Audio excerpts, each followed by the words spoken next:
Okay, dojo friends, we haven't done a Q&A in a long time.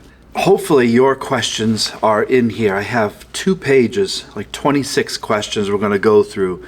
So this video is going to be a long one. I hope you have a cup of coffee or whatever to stay up and enjoy with me. If you want at some point and you want another question based off of these, remember these are just a quick opinion on these. I'll try to keep them as short as I can. You can comment below and I'll try to do another follow-up if you need more context with these. These are questions from people from YouTube, questions from Gmail, questions from LDS, long distance students that I have, questions from in-dojo people. So it's kind of a mixture from people who train here at the dojo and people who are never going to train here at the dojo but might have general sword or martial art questions or questions about culture and things like that. Again, please remember this is just my opinion. I could definitely be wrong on many things I talk about. First question, Bangladesh Blade 1. When did you get your first sword? I was 10 in 1980. My parents, we used to go to a flea market where I lived in Massachusetts, and one time I was walking by, 9-year-old kid, saw a set, a daisho of swords up on the counter. They were these aluminum Yaito alloy blades because from Japan you couldn't get real blades. And I saw them, a long and a short sword, and I remember they were gold handled. They had a gold wrapping, suki-ito, and they had kind of a bronze colored saya, scabbard, gold wrapping. They were just pure gaudy bling. And I just remember as a 9-year-old going, oh my gosh, look at those, they're so beautiful. And I begged my mom, can I get those? She said no, because they were like, I don't know, $100 even back then for the set. And she said, no, of course not. So we went home. Christmas that year, I woke up the next day, excited to go downstairs, and on the mantle were those 2 swords. My parents, my father, my dear parents. I lost my father 3 years ago, and I lost my mother just this past February.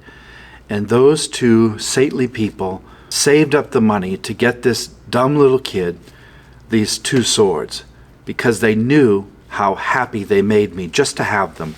I burst out in tears as a 10-year-old child seeing these swords. Had no clue how to handle them, but I carried them around in my robe like a proud samurai, upside down, of course. Everything was wrong.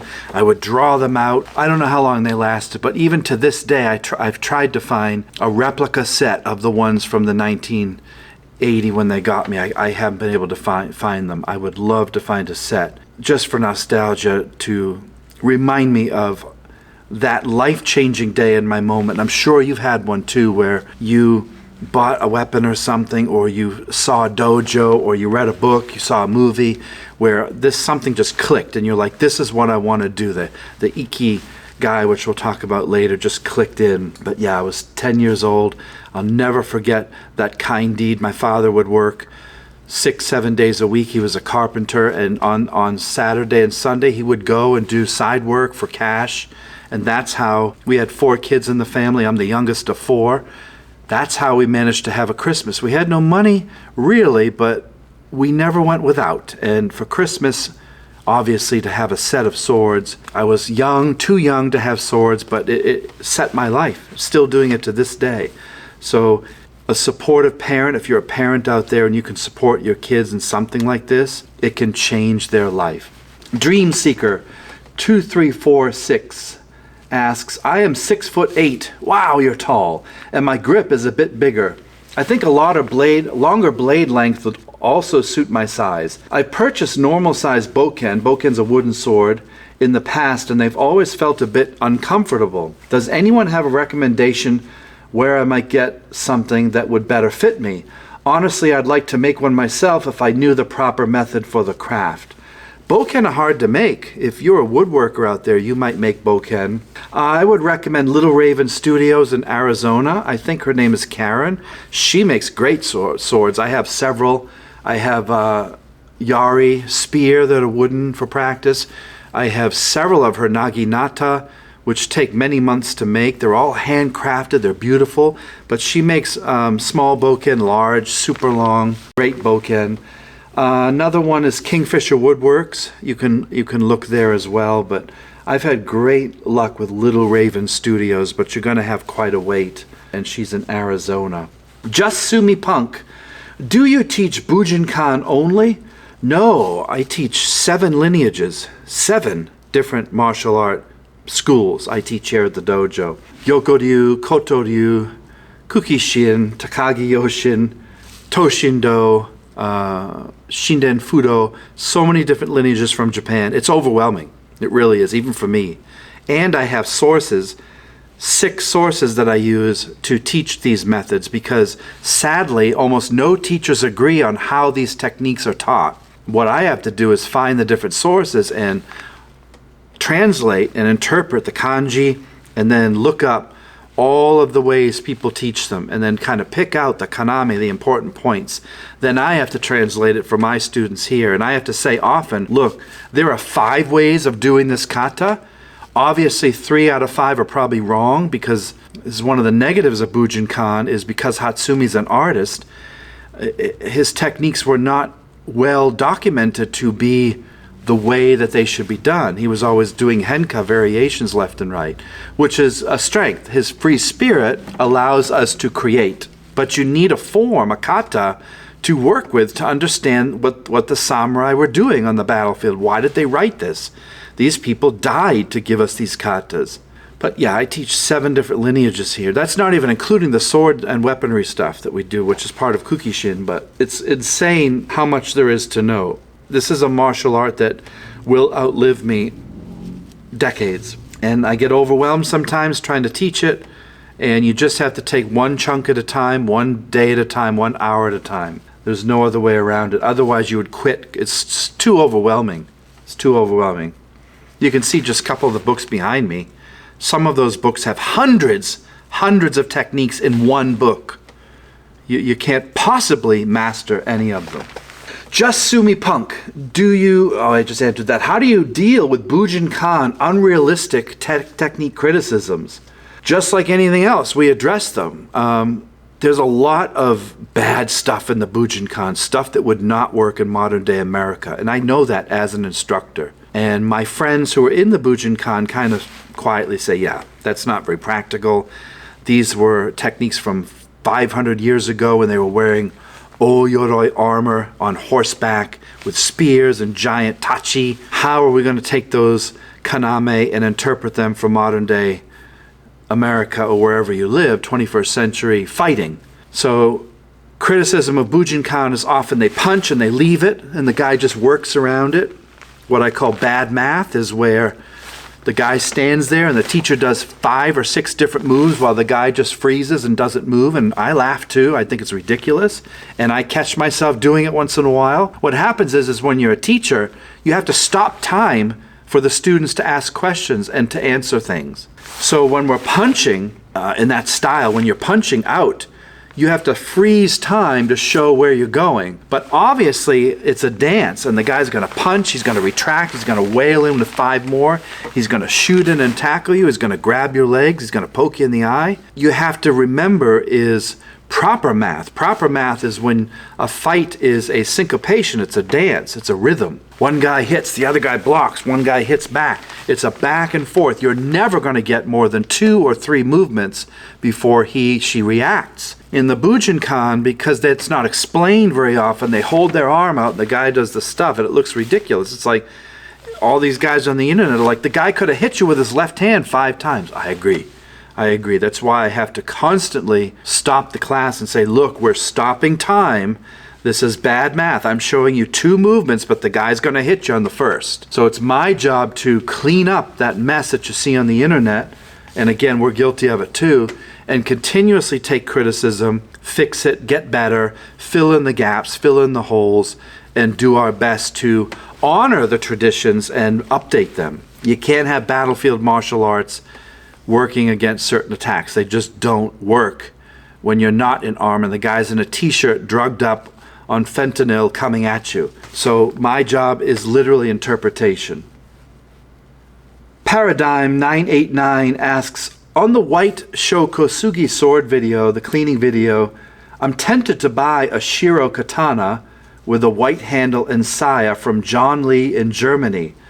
Don't the handles get dirty quickly? Yes, white handle, gonna get dirty, gonna get oil on it, but give it character. A white sword with white wrapping is really beautiful to look at because it's just nice.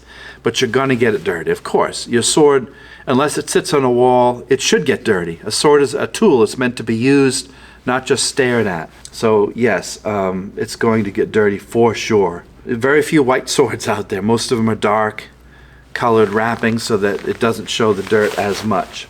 A comment from Prepared Survivalist 2245. What's legitimate about these techniques is they address the true reality of combat, ending a threat with extreme violence, then engaging other threats and evading to safety.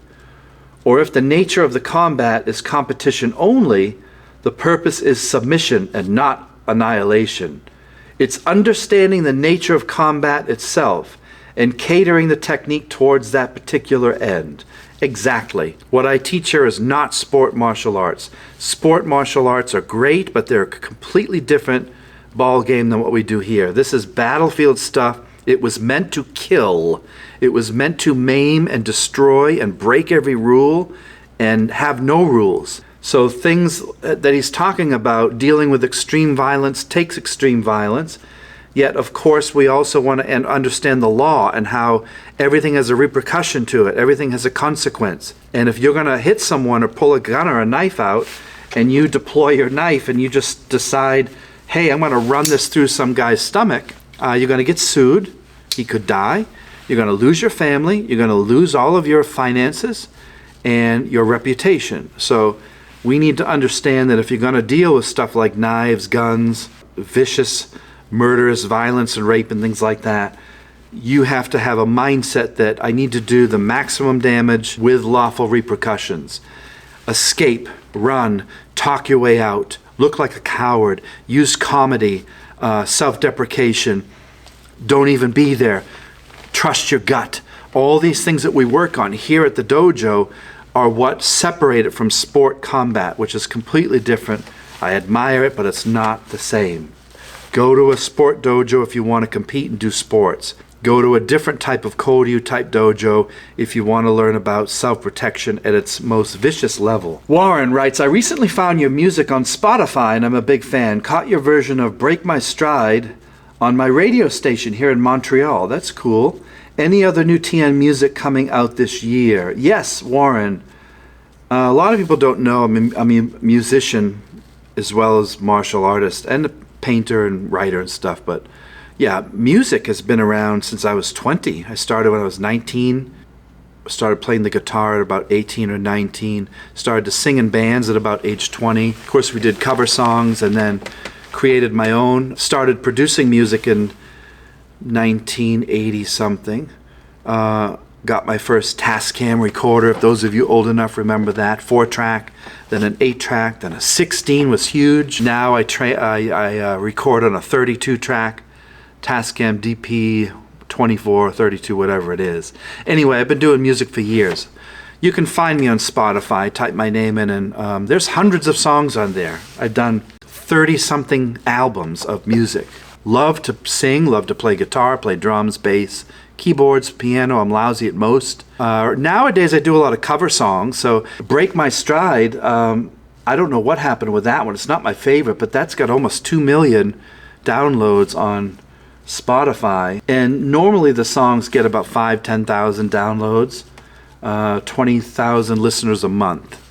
But I never stop. That's the key, is I keep making new songs every year. I've done about 4 this year, and I have 6 recorded. They're all cover songs, and they're going to go on Spotify as singles, because most people don't like albums anymore. They like singles. So single songs, favorites of mine from the 70s, 60s, 80s, 90s. I don't listen to much music in the 2000s, but there's always good new music out there. But yeah, I have new stuff coming out, and you can find anything on Spotify. There's albums on Amazon and Apple and all that stuff that you can find. I appreciate your support, and that's cool that you heard it on the radio.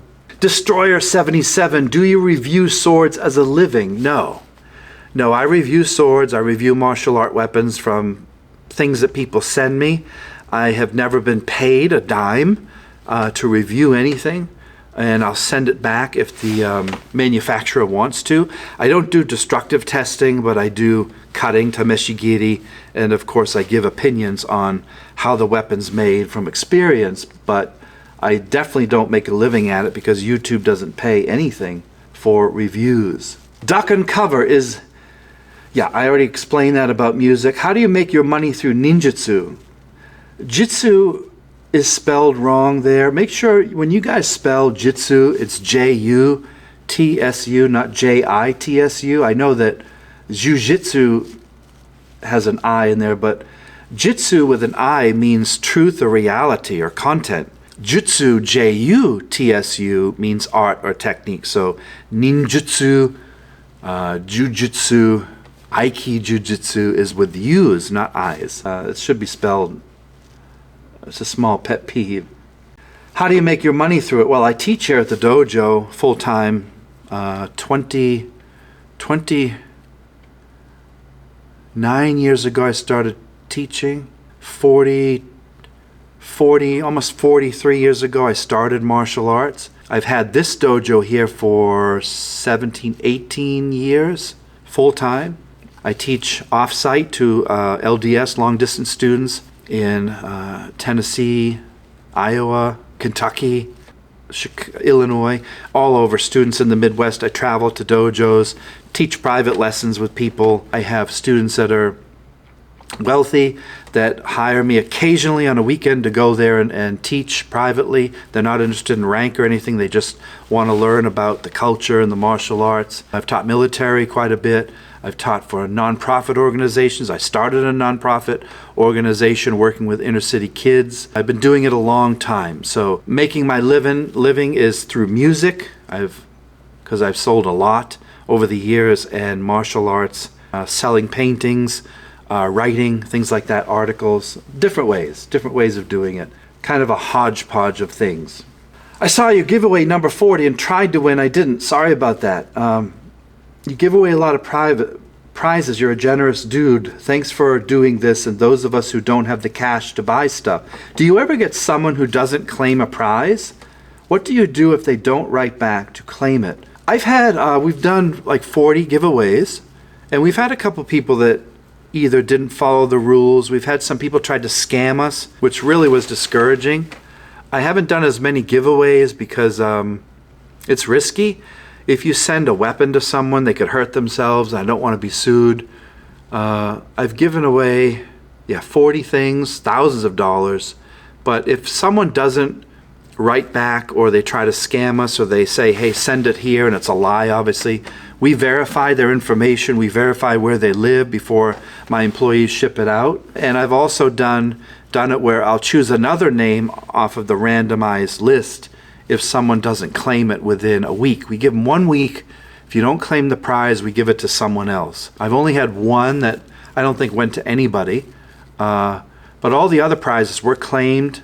People are happy. They send us photos with their prizes. And it's nice to be able to give to people because they might get something that inspires them to get into the martial arts. And that's what it's about. It's about paying it forward. How you guys doing? You bored so far? Hopefully not. Logan asks, after Soke Hatsumi dies, what will happen to ninjutsu? I get this all the time. I don't know. I have no idea what's going to happen after Soke passes away. He's 93, 94. He's happy. Last time I saw him was in 2019 before COVID, and he stopped teaching that year, I think. I have no idea what's going to happen. He has the 9 lineages. He gave the 9 different Soke now. I know that a lot of people aren't going to Japan anymore. It's way down a number because Hatsumi was kind of the Bujinkan, so it's gonna kind of have to re-die or die and come back. It'll never really die, but it'll get small. Everything's in a cycle, and then these new Soke will probably get a new gathering of new students, and many of them are younger, and they'll build a new following, which is good. Hatsumi played a real good ninja move by just giving everybody a lineage rather than giving it to one person, which would have been very overwhelming. But Soke Hatsumi has done so much for the martial arts. Regardless of what you think of him, that guy was famous for decades before many of us were born. And He brought me, my teacher, Stephen Hayes, and many others. The Bujinkan is huge, and thousands of people study it, practice it every day, and it serves them well to live a better life because of what Hatsumi gave us. All of his books, all of his DVDs, his art, his life philosophy. We are in his debt forever, and hopefully it survives and thrives under the new leadership. Timbo Kendo asks, have you ever sparred full speed with real sharp swords before? Yes, I've sparred a lot, but not with real sharp swords. That's dumb. We don't use Shinken, we use Iaito. I used to spar all the time and put on full armor. When I was younger and thinner, 30 years ago, you could get into the Japanese-sized armor and wear it. We would bang the hell out of each other with boken. Plastic swords came later. Full sparring, full technique, all the way to the ground.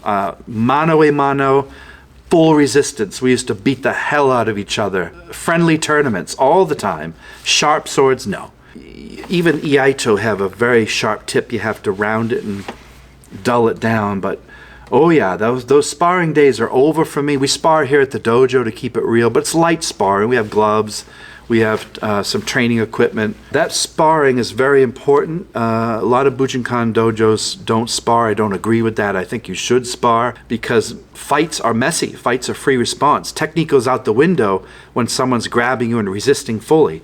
You fall to the ground. You got to know some ground game. You got to know how to relax and breathe and use kind of jujitsu on the ground. You have to know how to use your body weight to suppress people. You have to keep your mind tempered because with sparring you get very angry. You have to learn how to let it go and tap out.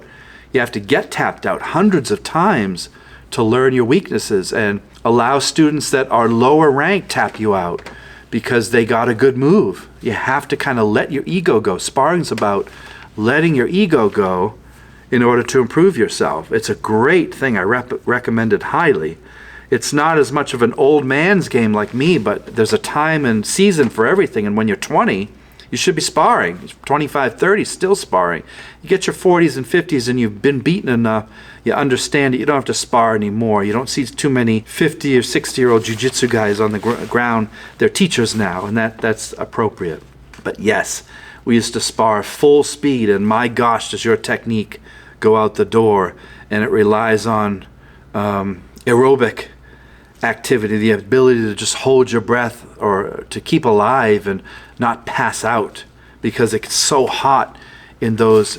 If you put armor on, it's like 50 extra pounds of weight, and if you're outside you just sweat like a pig and it's really hard to train. You fall a lot, and you can't see in kabuto and helmet. You can't see. Your vision's like this, so you're looking around like that, and all of a sudden you get hit with a sword on the side of your head. Like, where the hell did that come from? We forget how good our vision is, but when you're in a mask and you're like this, it's hard to see. And you guys that do HEMA know the same thing.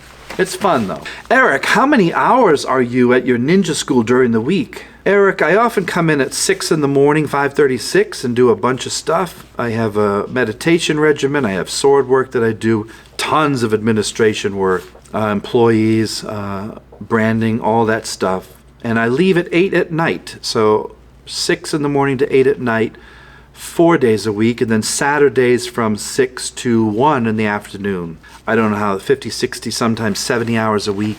Plus we'll film and record here on nights after the dojo closes at 8. We'll sometimes stay till 9 or 10, or Saturday mornings. I have lessons and sword lessons. I do private lessons in the mornings.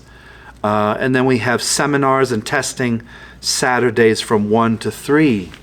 Couple of days every couple months, but a lot of hours. And then what happens is I go home, have dinner with my girlfriend, hang out for a while, and then I record.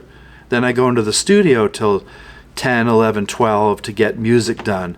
And I will also do music here at the dojo when it's quiet in the morning. I have a portable recorder and a microphone that I use.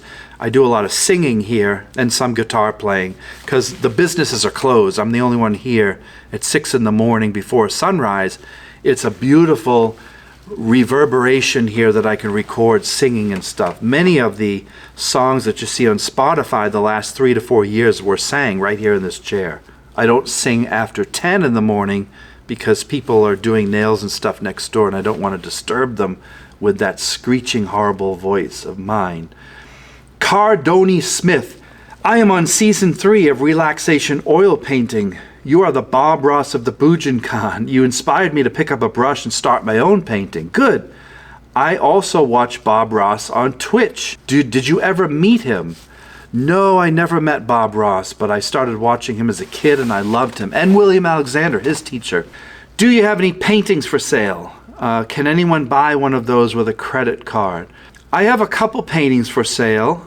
Most of them were sold already. The big ones that are like 24 by, how big are they? 18 by 24, 24 by 32, 24 by 36s. I have about 6 of those left at home in storage. I have a couple here, small ones that I painted. These will go up on eBay probably next week. Here's one of a sunset on an oval canvas. That was done a couple years ago. Seascapes, if you like those. This is the style of Bob Ross in oil. Here's an acrylic of a colored painting. I don't know the name of this. These are all hand signed. What I love about acrylics is the popping color here. That's some sort of autumn sunset there. But look at the difference between oil and acrylic. Oil here, acrylic here, how the colors pop. So they have a different medium. This is way harder style. You guys that paint, that dries in 5 minutes. That's hard to do. This is a wet on wet technique that the Renaissance painters started. But these will go up for sale next week. I have a couple others I put up on our eBay, which I'll link it below and you can check them out. And the relaxation oil painting series I did on YouTube, I think there's 3 seasons. There's like 30 different episodes, something like that. You can find them on YouTube. Just go back, type in relaxation oil painting in my name, and you can watch hours and hours of that. I owe everything to Bob Ross. That guy is incredible. And the fact that you watch him on Twitch, I've seen him there. He has thousands of viewers, still young viewers like you that are watching him now. Bob Ross is the ASMR god, and his voice is so soothing. Even back when he was on PBS when I was a kid, we would watch him after school to relax and de-stress. And finally I picked up a brush and started painting, and I love it. I think it's the most relaxing and creative thing you can do. I encourage anyone out there to pick up a Bob Ross painting set and try it. Buy a couple of blank canvases and create. Anyone can do it. It's a great technique. It's a great technique. Thank you, Bob Ross, for all you've done for us. Question from Guyver1. Have you heard of Anshu Krista Jacobson? Is it true she has a fake made-up lineage? I researched and found lots of videos about her making up everything and calling herself a master soke. Ever worked with her? No. I know who she is. I don't want to talk about other YouTubers. You can research about that. Look, she's doing her own thing. Everybody out there has their own brand, their own marketing. More power to her. Do whatever you want. She has a small dojo in her house and she has a following. Great. If it's promoting ninjutsu and martial arts and it's making people happy, I wish her the best. Never met her. I'm sure we'd get along great. Anyone that has a brand of martial arts, it's up to you to research their background and stuff like that. But good luck. I've never met Krista, and I wish her the best of luck in what she does. Another question, do you ever fight with Anthony Cummings about ninja lineage? Did Takamatsu make the Denjo up, as Cummings says? First of all, it's Antony, not Anthony, and it's Cummins, not Cummings. I'm sure, I've never met Anthony, but I'm sure he gets frustrated at how people butcher his name. I don't know Anthony. I have several of his books. I've read them all. I like what he does. He's a researcher, and again, if I had a talk with him, I don't know what I would bring to the table, but I like having different points of view. I like argument like that. That's important. Any type of scholarship or history should have people fighting. I like Sean Askew's work, the Hidden Lineage book, if you want to read that about the Takamatsu Den. Did Takamatsu make up all this stuff? I don't think so. I don't know how anyone could make up hundreds of techniques with Chinese kanji and have all these names. It's impossible. So no, he didn't make it up. Could he have embellished? Of course, he's a ninja. But Sean is a firm believer, and he's still researching that the Takamatsu Den is authentic and has solid roots in ninjutsu and samurai history. Anthony disagrees, although he agrees that some lineages are correct. Kukishin and Takagi and a couple others. But look, let Anthony write his books. He has a right, just like everybody else out there, to put his opinion out there, and people will follow or disagree. I do wish that there was more debate on this, and I think coming to the table and talking about it would benefit us all, but I don't know if that's ever going to happen, because once you get in a camp and you start to write books about your position, a lot of people protect that and don't want to challenge it at all. But yeah, I've learned a lot from his books. I read them quite a bit. Good luck to Anthony. Good luck to the Bujinkan. Good luck to everybody. The world is a massive place, and there's room for all of us to have an opinion. Matt, do you ever get sword or weapon samples from makers? Yes, I do. Ever destroy a sword on a tree? No. And Matt also says, are you willing to get more samples from sword companies? Sure. Sword companies can send me samples and I will review them. I don't charge anything. I'll send it back if you want. I'm not going to do destructive testing. And here's a follow-up from Polking 1988. Have you heard of Matt Jensen? Do you watch other reviewers? Can you do a stream with Matt for us, please? Would love to see you two talk. Yeah, I know Matt Jensen online. I've never met him. I love his channel. I love all sword review channels. I watch them all. The ones that I found, I'm sure there are some I haven't seen. I love Matt's work. He does the destruction. He does the more in-depth reviews of swords. I just do kind of a basic one as a martial artist, and I talk about how it feels in use. Matt destroys the whole thing. He really gets into it. He's much more into the teaching us about safety and if the sword's going to break or not. But yeah, I love his stuff, and I would love to talk to him someday. So if you're watching, Matt, give me a buzz and we'll get online and talk. Anytime communities come together, it just builds the sword community. It makes everyone better. The worst thing you can do is go out there and bash each other's channels. That's not going to do anything for anybody. Yes, I'll do sword reviews. I've done reviews on different types of weapons, martial art gear, books, anything. What's your favorite ninja movie and why? My favorite ninja movie is Revenge of the Ninja. 1982, maybe? 4. Cheesy, Shokosugi, love him. All the ninja movies, bad, good scenes, but for a child who's 10, 12, 14, my God, they were good. How many times did I watch those and go out back with a sword and beat the hell out of a tree and fall out of the tree and throw shuriken, which you could buy back then, and it would bounce off something and hit me in the face, and you'd make smoke bombs as best you could. My father had golf clubs. I would cut the head off the irons and make these flashy swords and spin them like Bruce Lee. This is the stuff of imagination that kids need more of. We didn't have video games, maybe Atari 2600 and television, ColecoVision later, but you'd only play Asteroids for an hour, or Pac-Man. You get bored and then you go out and play for 3 hours. So we were active as kids. We went out into the sunshine. We got scratched up. We got beaten up. We got bullied. We fell into the river. We probably almost died a couple times. The freedom made us tough and gave us grit. So those Shokosugi movies are why I'm doing what I am today. So I can't thank him enough. I would love to get him in an interview on a channel. I have so many questions I would love to ask Sho. But Revenge of the Ninja, Enter the Ninja, Ninja 3, The Domination. I loved them all. As cheesy as they are, put the cheese on. I love it. Thicker the better. Renee, do you have any recommended samurai movies from the 2000s? I like Blade of Immortal myself. Renee, yeah, I like 13 Assassins. I don't know what year that was. That was a great movie. Lots of blood and gore. The last 20 minutes, all battle. I haven't seen too many period piece samurai movies recently. I'm open if you want to put some comments below and some movies that are missing. I would like to hear what your opinion is, and I'll check out the movies.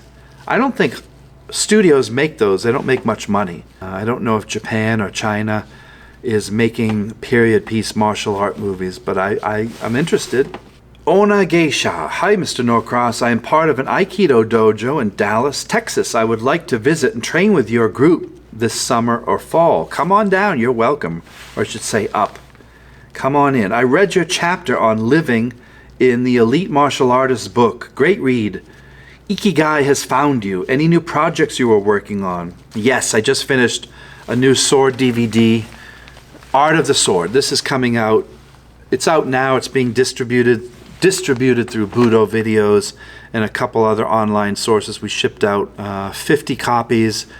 This is now available on eBay. I'll put the link below. If you like the sword, the katana, you want to learn how to hold it, let me read you the back cover. So this is a recent recording I did in the last couple months. It is an hour and 37-minute long teaching. It has tips on purchasing a sword, parts of the sword. It goes over how to clean your sword, creating an obi sword belt, how to grip the katana, Nukitsuke versus Nuki-uchi. What does that even mean? The purpose of Iaido, the purpose of Kenjutsu. Sayabiki, scabbard removal. Dispelling Chiburi myths, Noto, sheathing the blade. Aligning the blade for precise drawing. Casting the blade for good form. All the rei etiquette and bowing on the mats. Ippon-mei, Ippon-mai, kata from Seiza. Happogiri, the 8-directional solo cutting drills for those of you out there who don't have a partner. 9 kamae stances with defenses against an opponent. Candle speed cutting shorts. Tameshigiri test cutting demonstrations. So this is a video that replaces an older sword video. It's really got a lot of stuff in it. There it is. People say, why the hell do you make DVDs? A lot of people love DVDs. I don't know why, but they're popular, I think because a lot of us are much older. Remember with DVDs, these are only quality 720p. Those of you who know tech, that's not a lot. 1080p is standard now. I was talking with Jake from Budo Jake, and he says that Blu-ray discs don't sell. A lot of people don't buy Blu-ray. How many martial art instructional videos do you know have Blu-ray? We have a couple. I love Blu-ray because it's like 1920 by 1080. So on a large screen TV, there's no pixelation. It looks gorgeous on there. These are 720, but he's like, these are the #1 sellers. Now, we're also building a platform, which a student of mine is helping us work out, where you're going to be able to get these online and watch them. I don't know if it'll be a subscription or anything, but a lot of young people like yourself watching like this in digital form. You want to be able to download it and watch it on your phone.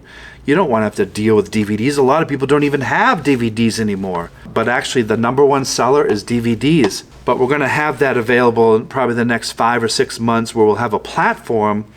All of our old library will upload onto that, as well as tons of new material. We're working on a level 1 project right now, which is our basics fundamentals here at the dojo. That will be ready probably in June or July. The book Elite Martial Artists came out a month ago, so I wrote a chapter in that. That's available on Amazon. You can find it. We'll put a link below. Thank you for reading that. I appreciate it. I had fun doing this, and I enjoyed reading all the other chapters in here by other martial artists around the U.S. I've gotten a lot of knowledge out of this and a lot of new friendships. I've networked with several of these folks, and I am so happy to have gotten to know their backstories, and I've learned a lot about running a business and success in here. I absorb it all. And Jesse Bowen, what a great role model he's been for me.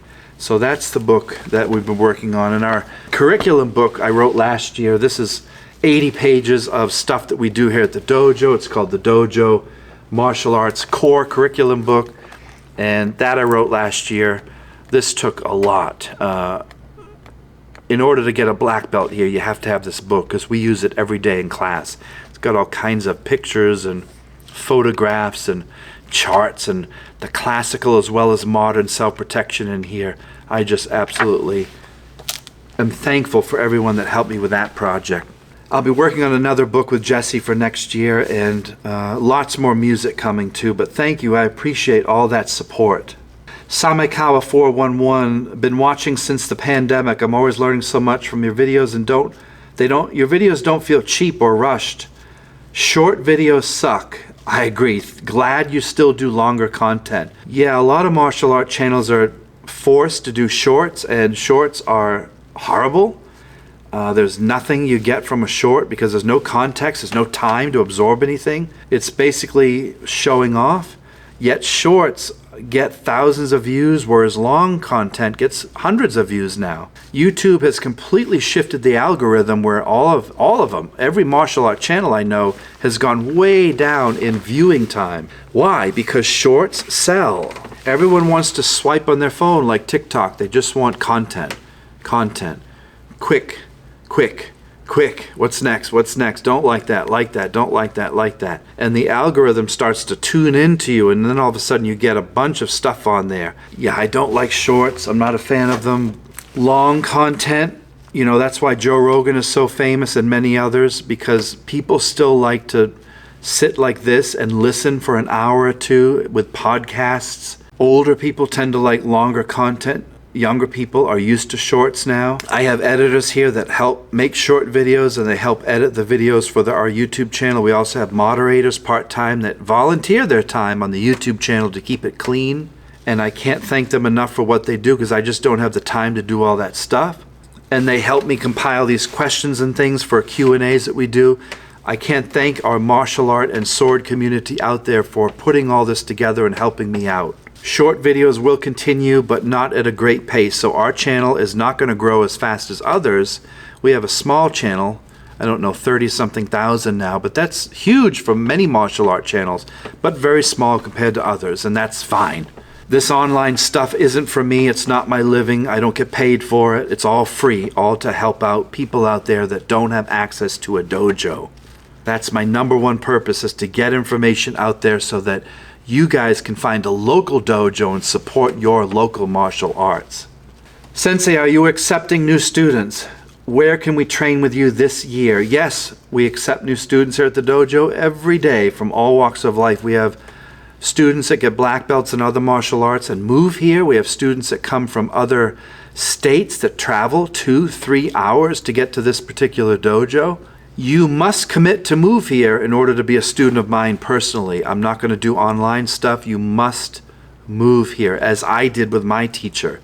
I saved up the money and moved 1,000 miles to get an apartment across the street from my teacher's dojo so that I could train every day after work, 6 hours a day. And that's what I did. That's what you must do. That pattern never changes.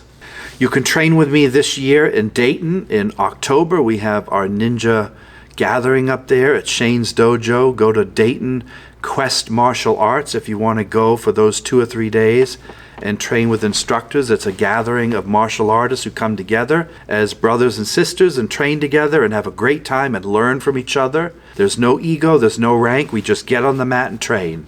And anyone from any style is welcome to come. I'd love to meet you and talk to you there. Quest Budo. Sensei Norcross, I was curious about going into making my own YouTube channel. How do you get paid from YouTube? Is it worth it? Quest Budo, I do not get paid for, well, I shouldn't say we don't get paid. We get, I'd say $50 to $100 a month from our YouTube channel, from people watching. That's, you know, that's to a lot of people, that's something. But in the grand scheme of reality, it's nothing. It's absolutely nothing, considering the time we put in to get these videos up, the editing we do. A lot of my students don't want to be on camera, so you're not going to see me record in our normal classes, because out of respect for the people who are here. At my age, we've done 600, 700, 800 videos that you can go back and watch, and I'm only going to record videos that I am personally interested in at this point. I am not going to make videos of me clowning around with a sword just to impress people or to get new viewers and make our channel bigger, because it doesn't pay off. It does nothing but serve an ego. It doesn't really build the community. It just builds the channel. And I'm not interested in building up our channel very much. It's only about 4% of my time. Is it worth it? If you feel compelled to make a YouTube channel, grab a camera and start it. Like I say, if you're going to be critical of other people's channel, you better have a channel of your own to show us the way to do it. A lot of people can type in criticisms of others because they're envious. Why don't you get a camera and show us the way you want to do it and let us criticize you? I always say the same thing. If you want to be a creator, you better have a thick skin, because the world is going to attack you. But if you feel compelled to do it and you feel like you can really help some people, go for it. I support it. How much do you get paid from YouTube? Very little. Is it worth it? I don't know. Nowadays, it's really difficult to build a YouTube channel. I have a lot of friends that tried, and after 400 subscribers, they gave up because they just weren't getting new people. The nature of the beast of social media is always changing, and if you don't ride the crest of the wave, you will drown and disappear. All right, you seem happy. You have found the rare Ikigai. Ikigai. Ikigai is a Japanese term. Iki means life, and gai means value. And Ikigai, I first heard about a couple decades ago. One of my teachers mentioned, I'm like, what the hell does that mean? Iki what? Ikigai is when we're fortunate enough to find purpose in the world. We seek out teachers for it. We have the tools to get it done, the means. We can actually make a living at it, meaning our hobby turns into something that gains us employment or monetary value. And most importantly, these things come together where your life feels purposeful. It feels like it's full of direction. We have goals that we can set and accomplish because our vision is clear. That is Ikigai. Think about people who you know who are successful at what they do. Chances are everything has come together in congruency and Ikigai, and their love of life has kind of given them a sense of luck and purpose. And they've surrounded themselves with other like-minded people who have helped bring them up rather than tear them down. Every human watching this and hearing my voice right now, everyone has Ikigai waiting. It's out there. You just have to find it. And when you find it, you have to recognize it, deal with it, work with it, and make it your purpose. Then what happens is you're joyful. You want to do it. Your self-discipline is there. No one has to tell you to do Ikigai. It's already built into you. And then sadly, some people will kind of fall away from your Ikigai because your purpose changes, your direction changes. And then other people kind of leave and do their own thing. There's nothing wrong with that. There's no shame in that. Wish them well. But Ikigai is finding value in our short life. It is finding purpose and direction. And most importantly, it brings joy to other people. It serves the world. It serves our community. It serves our family. And it serves ourself. Ikigai doesn't care how you look externally. It doesn't care what your background is. It doesn't care what age you are, what country you're from. Ikigai only cares about your character. Ikigai is Shikin Haramitsu Daikomyo. It's every light, every sound has the potential for the enlightenment that we've always been seeking. And it's not a secret. Everyone out there can find it and do it. And I wish you the best in finding your purpose, your direction. If you have found what brings you joy in your life, your family, your friends, your job, please write it below. I'd love to read about what gave you purpose and what gives you purpose today. So that's 26 questions I answered very quickly. Please remember, this is just my opinion. I'm a guy in Ohio that runs a small dojo. That's it. Take what you can from this, run with it. Good luck with everything you do, and I wish you the best of life, the best of days, and the best of nights wherever you live. Take care, everybody. Thanks for watching. Bye-bye.